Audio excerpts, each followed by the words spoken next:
आता एक गोष्ट तर स्पष्ट झाली की या तिघांना मुक्ती हवी आहे. ते तिघेही अडकलेत. त्यासाठी त्यांनी माझा वापर करून घेतला. 2 मानवी शरीरांची व्यवस्था माझ्यामार्फत त्यांनी करून घेतली. त्यांनी माझ्याच मेंदूशी खेळत असा आभास उत्पन्न केला जणू माझे आईवडील परत येऊ शकतात. मीही त्या मूर्खपणाच्या नादात आणि त्या भ्रमात फसून त्यांना ती 2 मानवी शरीर दिलीत आणि आता त्यांनी 10 लोकांना गायब केले. त्या 10 लोकांचं नक्की काय केलंय त्यांनी कोणास ठाऊक. आणि त्यात आता सागर नक्की कुठे गायब झालाय, तो नक्कीच त्यांच्या हाताला लागलाय की त्याचा तोच कुठे गायब झालाय. म्हणता म्हणता आता रात्र झाली होती. 16 तारीख आता संपत आली होती. 10:30 वाजत आले होते. राज एकटाच खोलीत बसून विचार करत होता. खोलीचं दार उघडून केशव आतमध्ये आला. सर, एक आपल्याला नरबळीसाठी लागणारा माणूस मिळालाय. त्याला घेऊन उद्या संध्याकाळी ते दोघेही पिरंगुट घाटात पोहोचतील. तिथून आपल्याला त्याला उचलायचं आहे. केशव म्हणाला. किशोर, सागरबद्दल काही कळलं का? दीपकशी तुझं काही बोलणं झालं का? राजने विचारलं. हो सर, बंगल्याला गेल्या महिन्यातच आपण CCTV बसवले होते. त्याचं फुटेज नुकतंच दीपकना मिळाले. ते तेच पाहत आहेत की काल रात्री नक्की झालं काय. CCTV फुटेज बघून झालं की ते लगेच मला जर काही आक्षेपार्ह दिसलं तर ते नक्कीच सांगतील असं म्हणालेत. केशव म्हणाला. आपण पोलीस तक्रार केली आहे का? राजने विचारलं. नाही सर, सागरची बायको पोलीस स्टेशनला गेली होती, पण तिला असं सांगण्यात आलं की त्यांना बेपत्ता होऊन 24 तास झाल्यानंतरच तक्रार घेऊ शकतो. तोपर्यंत तुम्ही ते नातेवाईकांकडे वगैरे गेले आहेत का याची एकदा चौकशी करून घ्या. त्यामुळे तिची तक्रार पोलिसांनी घेतली नाही. इतक्यात केशवचा फोन वाजला आणि त्याने तो फोन उचलला. फोन दीपकचा होता. हॅलो केशव, तुला मी आता एक छोटासा व्हिडिओ पाठवतोय. CCTV फुटेज बघताना सागर नक्की कुठे गेला हा प्रश्न आपल्याला सगळ्यांनाच होता. त्याच्यात ते दृश्य कैद झालेलं आहे. ते तू बघ आणि राजलाही सांग. किशोरने WhatsApp उघडलं. दीपककडून त्याला एक क्लिप आली होती. क्लिप बघता बघता त्याने मोबाईल राजच्या समोर धरला. CCTV मध्ये तो म्हातारा गेटमधून आत येताना दिसत होता आणि लगेचच त्याच्या मागून एक म्हातारी हळूच बंगल्याच्या आवारात शिरताना दिसत होती आणि बंगल्याच्या मागच्या बाजूकडे जाणाऱ्या डाव्या मार्गाला ती गेली. हा तर तोच माणूस आहे. हो, तेच प्रेत जे मी हॉस्पिटलमधून घेऊन आलो होतो. ती म्हातारी पण तीच आहे. 10 लोक आतापर्यंत गायब झाली होती आणि आता 11वा सागर. ते नक्कीच त्याला घेऊन वाड्यात गेलेत की जायचे आहेत. राज स्वतःशीच म्हणाला. मला अजूनही कळत नाहीये की मी या श्रापातून मुक्त झालोय की नाही. त्या मातीने मला श्रापाच्या पिढेतून बाहेर काढलंय, पण मी मुक्त झालोय याबद्दल मला अजूनही खात्री नाहीये. राज म्हणाला.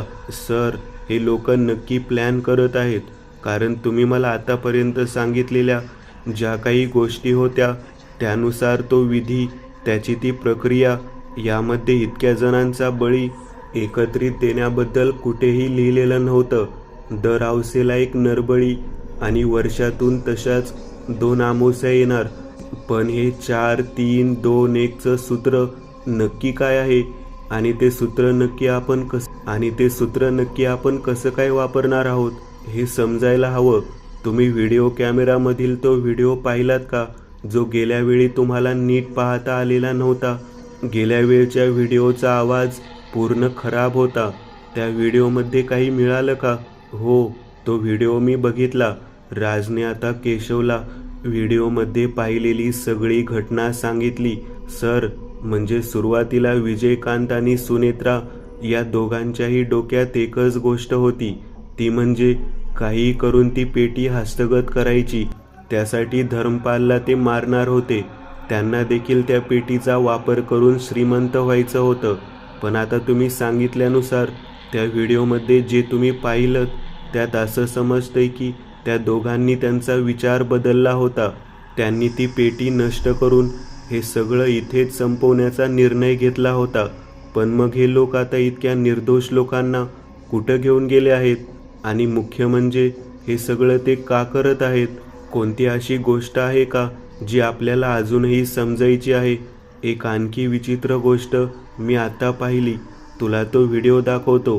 त्यात एका पॉइंटला व्हिडिओच्या फ्रेमच्या एका कोपऱ्यात विचित्र असं काहीतरी दिसलं मला. राज केशवला म्हणाला आणि आता त्यांनी केशवला तो व्हिडिओ दाखवायला सुरुवात केली. व्हिडिओचा तो पॉइंट जिथे एका बाजूला सुनेत्रा एका मुलीला जन्म देत होती आणि विजयकांत त्या वर्तुळाच्या बाहेर उभा होता. व्हिडिओचा तो भाग आता त्यांनी केशवला दाखवायला सुरुवात केली. अंधुक पांढरट अशी आकृती दिसते. केशवला काहीतरी लक्षात आलं. सर, याच्या पुढचा व्हिडिओ लावा. त्या पुढच्या व्हिडिओमध्ये जेव्हा धरमपाल विधी करत होता आणि विजयकांत त्याच्या मागून त्याच्यावर हल्ला करणार होता, त्या व्हिडिओमध्ये देखील पेटीच्या बाहेर आलेला तो थॉमस आपल्याला दिसत नाही. त्या जागी देखील अशीच पांढरट अंधुक अशी हालचाल करणारी आकृतीच आपल्याला दिसते. अगदी तशीच पांढरट आकृती जशी तुम्हाला त्या आधीच्या व्हिडिओत दिसली आहे. म्हणजे तिथं अजूनही काहीतरी होतं. कोण असू शकेल? शराक्ष की आणखी काही वेगळंच? केशव म्हणाला. राजने दोन्ही व्हिडिओ बघितले आणि तो काही वेळ नुसता विचार करत राहिला. अचानक त्याच्या लक्षात काहीतरी आलं. त्यांनी आता त्या कॅमेऱ्यातले आधीचे काही व्हिडिओ ओपन केले आणि तो ते बघू लागला. त्यातले एका व्हिडिओमध्ये सुनेत्रा विजयकांतला त्या वाड्यात फिरताना म्हणाली होती की अरे, वाड्याच्या सगळ्या खोल्या बंद आहेत, पण ही एकच खोली आहे जी उघडी आहे. तिथे कोणी राहत होतं का? हा प्रश्न तिने त्याला केला होता. तसंच सिंधू देखील बोलता बोलता असं म्हणाली होती की वाड्यात कोणीतरी होतं जे नंतरही तिथं राहत असावं. यात तिने कुठेही शराक्षबद्दल उल्लेख केलेला नाही, कारण शराक्ष सिंधू किंवा सुनेत्रा दोघींनाही स्वप्नात जेव्हा कधी दिसला तो कायम त्या तळघरातच असायचा. धान्याच्या त्या ढिगाच्या जवळच तो असायचा. त्यामुळे त्याचं तळघरात असणं स्वाभाविक होतं. पण त्याच्या व्यतिरिक्त तिथे आणखी कोणी राहत होतं का? कुणाचं तरी तिथे अस्तित्व होतं का? या गोष्टीला काय उत्तर आहे? राज विचार करत होता आणि तितक्यात या गोष्टीला दुजोरा देणारी आणखी एक गोष्ट त्याला आठवली. माय गॉड, म्हणजे अमरसिंग म्हणत होता ते खरं होतं. राज आणखी चिंतित झाला. अमरसिंगच्या तोंडून ऐकलेली एक गोष्ट राजला आता लक्षात आली होती आणि आता तो आणखीच कोड्यात पडला होता. सर, काय झालं? तुम्ही एकदम कुठल्या तरी विचारात हरवल्यासारखे वाटत आहात, केशवने विचारलं. तुला आठवत असेल ती रात्र जेव्हा अमरसिंगच्या तावडीतून आपण दीपकला कसं बाहेर काढलं? तुला मी गाडीत बसवलं आणि मी परत एकदा अमरला बांधून ठेवलेल्या जागी आलो. त्यावेळी अमरने मला या रहस्याबद्दलचा सगळा इतिहास सांगितला, ज्यावर धरम कोतवालचे पूर्वज किती वर्ष अभ्यास करत होते. त्या रहस्याचा पूर्ण उलगडा होत असतानाच विषय त्या रात्रीचा निघाला, ज्या रात्री त्याने विजयकांत आणि बाकीच्यांची हत्या केली. जिथे तो विजयकांतच्या मागे त्या वरच्या खोलीपर्यंत धावत आला होता. नंतर कॅमेरा खाली पडल्याने काही चित्रित झालं नाही, पण विजयकांतच्या किंकाळ्या मात्र ऐकू येत राहिल्या. त्याच व्हिडिओमध्ये नंतर सिंधू आणि सुनेत्राची देखील किंकाळी ऐकू आली होती. त्यावर मी अमरला विचारलं होतं की तू त्या दोघांना का मारलंस? त्यावर त्यांनी सरळ सरळ ती गोष्ट नाकारली होती. तो म्हणाला, मी त्या दोघींना मारलेलं नाही. त्या खोलीत शिरल्यावर विजयकांत बराच वेळ त्याच्याशी झटापट करत राहिला. अखेर अमरच्या ताकदीसमोर विजयकांत टिकाव लागला नव्हता. तो खोलीतून बाहेर पळाला आणि खोलीच्या पॅसेजमध्येच अमरने त्याला खाली पाडत त्याच्यावर धारधार शस्त्राने वार करून त्याला भोसकलं होतं. तिथे पूर्णपणे अंधार होता. अमरने विजयकांतची हत्या केल्यानंतर 10-12 मिनिट त्याला त्या अंधारात खाली उतरायचा जिना सापडण्यातच गेली आणि त्याचवेळी त्या दोघींच्या किंकाळ्या त्याला ऐकू आल्या. त्याच किंकाळ्या त्या कॅमेऱ्यातही कैद झालेल्या व्हिडिओतही रेकॉर्ड झाल्या होत्या.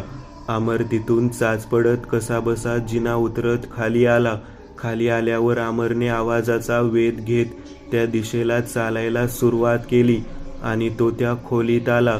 त्याच खोलीत जिथे आधीच्या एका व्हिडिओमध्ये आपण पाहिलं होतं की नुकतीच शर्मिला जन्माला आली होती. म्हातारी तिच्या बाजूला होती आणि सुनेत्रा जमिनीवर आडवी पडलेली. त्या खोलीत आल्यानंतर अमरला त्या दोघींचेही छिन्नविछिन्न अवस्थेतले मृतदेह तिथे सापडले होते. पण शर्मिला मात्र तिथे सुखरूप होती आणि त्याचवेळी धर्मपाल देखील विधी संपवून अंगावर कपडे चढवून नुकताच त्या खोलीत आला होता. धर्मपाल कितीही वाईट असला तरी त्या लहान मुलीला बघून त्याला दया आली आणि त्या दोघांनी असं ठरवलं की या मुलीला आपण जिवंत ठेवू, पण आपण तिचा सांभाळ करायची जबाबदारी घेणं धोक्याचं राहील.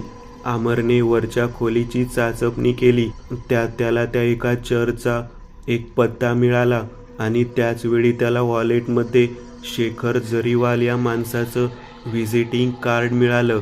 मग तिथून त्याने शर्मिलाला त्या चर्चच्या दारात ठेवलं आणि तिच्या खिशात ते व्हिजिटिंग कार्ड ठेवलं होतं. तो स्वेटरही त्याचाच होता जो तिच्या अंगावर होता. मी अमरला खूप टॉर्चर केलं होतं, पण तरीसुद्धा तो त्याच्या शब्दावर अडूनच होता. तो म्हणत होता की मी खूप सारे खून केलेत, पण आम्ही लहान मुलं, स्त्रिया आणि वृद्ध व्यक्तींना मारत नाही. असा एक अलिखित नियम आमच्या धंद्यात आहे आणि जर मी मारलं असतं तर मी छाती ठोकून ते कबूल केलं असतं, असेही तो म्हणाला. त्यामुळे तो बोलत होता ते खरं होतं, कारण इतकं टॉर्चर केल्यावर त्याने बाकी गोष्टी जर कबूल केल्या होत्या तर त्याने ते 2 खून केल्याचे देखील कबूल केलं असतं. तो म्हणाला की त्या दोघींना मी मारलं नाही, पण त्या दोघींना कोणी मारलं हे आम्हाला देखील एक कोडं होतं. आता या 3ही गोष्टी तू एकत्र करून बघ. अमरसिंग म्हणतो की त्या दोघींना त्याने मारलं नव्हतं. त्या वाड्यात ती एकच खोली उघडी होती. शराक्ष तर तळघरातच असायचा. शराक्ष हे करेल असं मला वाटत नाही. करायचं असतं तर त्याने आधीच केलं असतं. सर, तुम्ही सुद्धा त्या वाड्यात अनेकदा गेला आहात. त्या वाड्यात तुम्ही अनेकदा फिरला आहात. तुमच्यावर कधी कुठल्याच प्रकारचा हल्ला झाला नाही आणि तुम्हाला तिथे जे काही दिसायचं त्यात फक्त सुनेत्रा आणि विजयकांत तुम्हाला दिसायचे, ते सुद्धा पाठमोरे. त्या व्यतिरिक्त तुम्हाला तिथे आणखी काहीही दिसलं नव्हतं. मग कोण असेल तिथं अजून? केशव म्हणाला. तेच तर कळत नाहीये. राज विचारात पडला. राजचा फोन वाजला. यावेळी दीपकने थेट त्याला फोन केला होता. राजनी फोन उचलला. हॅलो, बोल दीपक, कसा आहेस? आता ठीक आहेस ना? नक्की काय होतंय तुला? आता ठीक आहे, काळजी करू नकोस. आताच तुझं केशवबरोबर बोलणं झालं आणि तू मला लगेच फोन करतोयस, म्हणजे काहीतरी महत्त्वाचं आहे. राजने विचारलं. तुला एक सांगायचं होतं. काही दिवसांपूर्वी तू मला केशवच्या मार्फत एक काम सांगितलं होतं. शर्मिलावर नजर ठेवायचं काम होतं. तसेच तिच्या घरात किंवा तिच्या कंपनीत कोणी नवीन वृद्ध दाम्पत्य कामाला लागलंय का तेही बघायला तू सांगितलं होतं. त्यावेळी मी तुला सांगितलं होतं की तसं काहीही दिसत नाहीये. शर्मिला तिचं रोजचं रुटीन व्यवस्थितपणे फॉलो करत होती. ती कामावर जायची, तिथून कधी कधी तिच्या फ्लॅटवर जायची. तिथे 2-2.5 तास थांबल्यावर ती परत बंगल्यावर निघून यायची. हे तिचं रोजचं रुटीन होतं. पण त्या कामासाठी माझा एक माणूस मी तिच्या बंगल्यात कामाला लावला होता, पण तिच्याबद्दल काही संशयास्पद दिसत नाही. म्हणून मग आता तिच्यावर पाळतच ठेवायची नव्हती. म्हणून मी त्याला सांगितलं होतं की काहीतरी कारण सांगून ती नोकरी सोडून दे. तसं त्याने तिथं सांगितलं की उद्यापासून मी येत नाही. संध्याकाळी तो तसं सांगून तिथून निघत असताना अचानक शर्मिला तिची एक बॅग घेऊन घरातून कार घेऊन कुठंतरी निघून जाताना दिसली. तिने ती गोव्याला जात आहे, तिच्या वडिलांच्या केस संदर्भात तिला जावं लागते असं सांगितलं, पण ती कारने जाणार आहे असं समजलं. माझ्या माणसाला संशय आला. माझा माणूस तिचा पाठलाग करू लागला. तळेगावच्या दिशेला कुठेतरी जात होती आणि तुला तर माहितीये, तळेगाव हे गोव्याकडे जाणाऱ्या मार्गाच्या विरुद्ध दिशेला येतं. ती तळेगावपासून पुढे असलेल्या एका कन्स्ट्रक्शन साईटवर पोहोचली. तिथे तिने गाडी लावली आणि ती चालत आतमध्ये कुठेतरी गेली. माझा माणूस तिच्या मागे ते बिल्डिंगमध्ये शिरला आणि तितक्यात मागून कोणी तर त्याच्यावर हल्ला केला. त्यानंतर तो बेशुद्धच होता. त्याला शुद्ध आली तेव्हा त्याला एका खोलीत बंद करून ठेवलं होतं. हातपाय बांधून ठेवलेले होते आणि तो तिथून स्वतःला सोडवत कसा तरी बाहेर आला. तो त्याच कन्स्ट्रक्शन साईटच्या मागच्या बाजूला असलेल्या एका गोडाऊनमध्ये होता. हे त्याच्या नंतर लक्षात आलं. तो आता तासाभरापूर्वी पुण्यात पोहोचलाय. त्याला फार मारहाण वगैरे झालेली नाहीये, पण तिथून कसाबसा तो पुण्यात पोहोचला. सध्या तो हॉस्पिटलमध्ये ॲडमिट होता. हॉस्पिटलमध्ये गेल्यावर पण गेल्या 4 तासापासून तो बेशुद्धच होता. आता तासाभरापूर्वी त्याला शुद्ध आलीये आणि त्याने मला फोन करून हे सगळं सांगितलं. त्याच्यावर हल्ला कोणी केला काहीही समजलं नाही, पण शर्मिला गाडी लावून आत गेली. त्या अंडर कन्स्ट्रक्शन बिल्डिंगच्या आतमध्ये पोहोचल्यावरच हे सगळं झालं. म्हणजे नक्कीच यात तिचा हात असणार, पण थेट तिच्यावर आपण दोष आता लावू शकत नाही. ती साईट कुठं आहे सांगशील मला? राजने विचारलं. हो सांगतो मी. त्या जागेकडे जाणारा मार्ग लिहून पाठवतो. बरं मला एक सांग, तुझ्या त्या माणसाचं वय किती होतं? राजने विचारलं. 45-46 असेल. पण असं का विचारलंस? दीपकने त्याला प्रश्न केला. काही नाही, असंच रे. राज म्हणाला. मला तर जागेचा ॲड्रेस तर पाठव, राज म्हणाला आणि त्याने फोन ठेवून दिला. राजने घड्याळ बघितलं. 12:15 वाजले होते. काही वेळातच त्याला तो ॲड्रेस मिळाला. राज आणि केशव आता घरातून निघाले. रात्री 12ची वेळ, त्यामुळे ट्रॅफिक फार नव्हतं. ते आता प्रभात रोडवरून निघाले. त्यांना तळेगावला पोहोचायचं होतं. जवळजवळ तासाभरात तळेगावामधून बाहेर निघाले होते. ती बांधकामाची साईट तळेगावपासून थोडीशी बाहेर होती. थोडीशी निर्मनुष्य जागा, सामसूम झालेले रस्ते आणि आजूबाजूला गर्द झाडी. काही अंतरावरच मिलिटरीचा एरिया देखील होता, त्यामुळे तिथे फार वर्दळ नव्हती. आता दूरवरती कन्स्ट्रक्शन साईट दिसायला लागली. राजने केशवला गाडी अलीकडेच थांबवायला सांगितली. आपल्याला जायचंय, पण अगदी सावधपणे. कसलीही गडबड होता कामा नये. मला का कोणास ठाऊक असं वाटतंय की ते तिघेही आपल्याला इथेच सापडतील आणि त्या तिघांशी एका वेळी सामना होणं धोक्याचं आहे. मला अजूनही खूप प्रश्नांची उत्तरं मिळवायची आहेत, राज म्हणाला. दोघेही गाडीतून उतरले. साईट थोडी लांब दिसत होती. आता ते झाडांचा आडोसा घेत घेत कन्स्ट्रक्शन साईट जवळ आले. दूरवर तिची गाडी दिसत होती. तिची मर्सडीज, ज्यामध्ये ती जास्त करून प्रवास करायची. ती गाडी आता तिथे लावलेली दिसत होती. तिने ही गाडी इथेच ठेवली आहे, याचाच अर्थ आता ती इथे असू शकते, असा अंदाज त्यांनी बांधला. तो आणि केशव आता तिथून हळूहळू त्या अंडर कन्स्ट्रक्शन बिल्डिंगच्या जवळ आले. बिल्डिंगच्या अलीकडेच एक बोर्ड लागला होता. कुठल्या तरी कायदेशीर बाबींमध्ये ते प्रोजेक्ट अडकलं होतं, त्यामुळे तिथे बांधकाम बंद होतं. गेले 6 महिने. समोरच एक मोडलेली लाकडी खुर्ची दिसत होती. कदाचित वॉचमन वगैरे असेल कधी काळी, पण आता कोणी नव्हतं. ही नवी कोरी मर्सडीज इथे लावलेली दिसते, हे जरा थोडं त्याला विचित्र वाटलं. ते दोघेही आता बिल्डिंगच्या आतमध्ये शिरले. ग्राउंड फ्लोअरवर येत त्यांनी बॅटरीचा प्रकाश सर्वत्र मारला आणि त्यांना आता बिल्डिंगच्या आतूनच मागच्या बाजूला जाणारा एक मार्ग दिसू लागला. दोघेही तिथून एक एक पाऊल टाकत पुढे आले. पावसाचे पाणी सगळीकडे साचलेलं होतं, त्यामुळे सांभाळून चालावं लागत होतं. राज पुढे पुढे चालत होता आणि केशव त्याच्या मागून येत होता. काही अंतर पुढे गेल्यावर राज बिल्डिंगच्या मागच्या बाजूला निघणाऱ्या एका दाराच्या चौकटीतून बाहेर गेला आणि काही अंतरावरच त्याला ते गोडाऊन दिसलं. सगळीकडे अंधार होता. राज त्या गोडाऊनकडे सावधपणे चालत थोडा थोडा पुढे येऊ लागला. तो गोडाऊनच्या दरवाजाजवळ आला आणि मागे वळत त्याने बघितलं आणि त्याला धक्काच बसला. केशव मागे नव्हता. किशोर कुठे गेला? खिशातून फोन काढत होता. त्यांनी केशवचा नंबर लावला. त्याचा फोन स्विच ऑफ येत होता. आता तर हा माझ्याबरोबर होता बिल्डिंगच्या आत असताना, मग एकाएकी हा गायब कुठं झाला? राजला आता काय करावं ते कळत नव्हतं. तो परत एकदा मागे निघाला. केशवला शोधत शोधत परत तो बिल्डिंगमध्ये आला आणि बॅटरीचा प्रकाश मारत तो तिथं पोहोचला. अंधाऱ्या मोठ्या अशा खोलीत जमिनीवर पडलेला केशवचा फुटलेला मोबाईल त्याला दिसला. फोन उचलून तो उभा राहिला आणि तितक्यात कोणीतरी वेगात मागून त्याच्या दिशेला धावत येत असल्याचं एकदम त्याला जाणवलं. दचकून त्यांनी मागे वळून पाहिलं आणि त्याच्या डोक्यात तोपर्यंत एक लोखंडी रॉडचा प्रहार झाला होता. त्याच्या डोळ्यासमोर अंधारी आली आणि तो जागीच कोसळला. मध्ये किती वेळ गेला काहीच समजले नाही. कानावर एका फॅक्टरीचा भोंगा ऐकू आला. त्या आवाजाने त्याला एकदम जाग आली. दचकून तो उठला आणि भानावर आला. त्याला हातपाय हलवता येत नव्हते, कारण एका घट्ट दोरीने एका लाकडी खुर्चीला त्याला बांधून ठेवण्यात आलं होतं.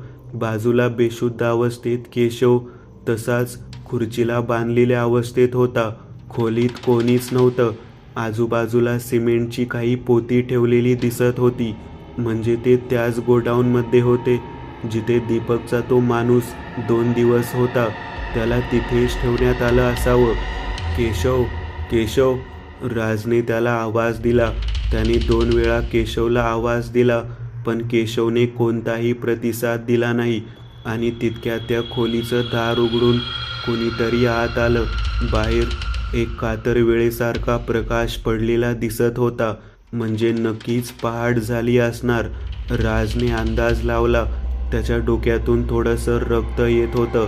डोकं थोडं दुखत होतं. खोलीत त्याच्या डोक्यावरच एक बल्ब लागलेला दिसत होता. बाकी त्या गोडाऊनमध्ये पूर्ण अंधार होता. खोलीत नक्की कोण येते याचा त्याला अंदाजच नव्हता. ती व्यक्ती हळूहळू चालत त्याच्या दिशेला येत होती आणि आता हळूहळू जाणवू लागले की ती एक स्त्री आहे. अचानक ती उजेडात आली. शर्मिलाला बघून त्याला फार आश्चर्य झालं नव्हतं. त्याच्याकडे बघत ती एक विकृत स्मितहास्य करत त्याच्या जवळ आली आणि मध्येच तिच्या चेहऱ्यावरचे हावभाव एकदम बदलून गेले. तिच्या चेहऱ्यावर एक असलेलं ते स्मित हळूहळू विरू लागलं आणि ती एकदमच चिंतेत आणि घाबरल्यासारखी झाली. राज, तू इथं? त्याला बघून तिला धक्का बसला होता. ती घाईघाई त्याच्या जवळ आली. अरे, तू इथे कसा काय? नक्की काय झालंय? आणि केशवला हे काय झालंय? तुम्हाला कोणी बांधून ठेवले इथे? सांगा ना काहीतरी. राजला कळतच नव्हतं की ही असं का बोलतीये. ती आता त्याच्या हाताची दोरी उघडायला म्हणून हात पुढे सरसावू लागली आणि दोरीजवळ हात ठेवत अचानक ती थांबली. एका विचित्र नजरेने तिने राजकडे बघितलं आणि त्याच्या चेहऱ्याकडे बघत ती परत एकदा विकृत असं स्मितहास्य करू लागली. तुला काय वाटलं तिच्या हातून तुझी सुटका करेन मी? तसं काही होणार नाहीये. तिच्या शरीरावर आता पूर्णपणे माझा ताबा आहे. शर्मिलाचा आवाज पूर्णपणे बदलून गेला होता. एका घोगऱ्या आणि म्हाताऱ्या स्त्रीच्या आवाजात ती बोलत होती. सिंधू, तू? राज म्हणाला, हो, मीच आहे. तिचं शरीर आता माझ्या ताब्यात आहे. आज मला मुक्ती मिळेल. सोबत मी हिला पण घेऊन जाईन. खूप वर्ष वाट बघितली मुक्त होण्यासाठी. त्या 10 लोकांचं काय केलं तुम्ही? आणि सागरला जर काही झालं तर मी सोडणार नाही कोणाला. राज आता तिच्यावरती भडकला. त्या 10 लोकांचं काय झालं हे मी वेगळं सांगायला नको. आणि तुझ्या त्या सागरचं पण तेच होणार आहे. अजून तरी जिवंत आहे तो. तोच शेवटचा बळी असू शकतो. तसा आमच्याकडे आणखी एक माणूस आहे. आम्हाला सागरचा बळी द्यायला भाग पाडू नकोस. सागरला आम्ही जिवंत सोडू, फक्त एकाच अटीवर. ती पेटी आणि तू दोघेही आम्हाला हवे आहेत. तू इथं आलेला नाहीस, तुला इथं आणला गेलाय. शर्मिलाच्या मागे आलेला तो माणूस, त्याला आम्ही मुद्दामून इथे ठेवलं होतं आणि आम्हीच त्याला मुद्दामून इथून पळून जाण्याचा मार्ग दिला होता. कारण माहिती होतं तो तुझाच माणूस आहे. तो ही बातमी तुझ्यापर्यंत कशी तरी पोहोचवेलच हे माहिती होतं. आणि मग तिथून तुझी वाट बघत मी थांबले होते इथेच. ती म्हणाली. का करताय हे सगळं? राजने विचारलं. 11वा बळी दिला की आम्हाला तो सोडेल, आम्हाला या पिशाच्या योनीतून मुक्त करेल. आम्ही खूप वर्ष अडकलो यात, असह्य झालंय, मला नाही सहन होत आता. नक्की काय करणार आहात तुम्ही? राजने विचारलं. ते मी तुला का सांगू? ती म्हणाली. तुला आतापर्यंत जिवंत ठेवले कारण तुझ्याकडे ती पेटी आहे आणि तुझी आम्हाला गरज आहे आजच्या रात्रीसाठी. ती पेटी आणि तू आम्हाला आज हवे आहात, त्याशिवाय आमचं काम पूर्ण होऊ शकत नाही. त्या चांडाळाला आम्हाला 11 लोकांचे बळी द्यावेच लागणार होते. 10 जणांचे बळी आम्ही तिथे दिलेत. आता शेवटचा एक बळी दिला की आम्ही मुक्त होऊ. ती पेटी कुठे आहे ते लवकर सांग, वेळ खूप कमी आहे. नाही सांगणार. जोपर्यंत तू मला सगळं काही सांगत नाहीस तोपर्यंत मी तुला काहीही सांगणार नाही की ती पेटी कुठे आहे. राज नाही म्हणाला. अच्छा, नाही सांगणार, बरं. ती आता थेट केशवच्या जवळ गेली आणि तिने कसलाही विचार न करता बाजूला ठेवलेला एक लोखंडी टोकदार रॉड उचलून केशवच्या मांडीत खुपसला. वेदनेने तो विवळत शुद्धीवर आला. तो रॉड त्याच्या मांडीत घुसला होता. रक्त येऊ लागलं होतं आणि ती विकृतपणे त्या विचित्र आवाजात हसत होती. आता मी एकदाच विचारेन आणि पुढच्या वेळेस या सळईचं टोक याच्या डोळ्यात खुपशीन. याला मी मारणार नाही, पण जगण्याच्या लायक पण ठेवणार नाही. ती विचित्रपणे हसत होती. तिने तो रॉड त्याच्या मांडीतून बाहेर काढला. राजचा अगदीच नाईलाज झाला. ठीक आहे, सांगतो मी. पेटी कुठे आहे ते सांग लवकर.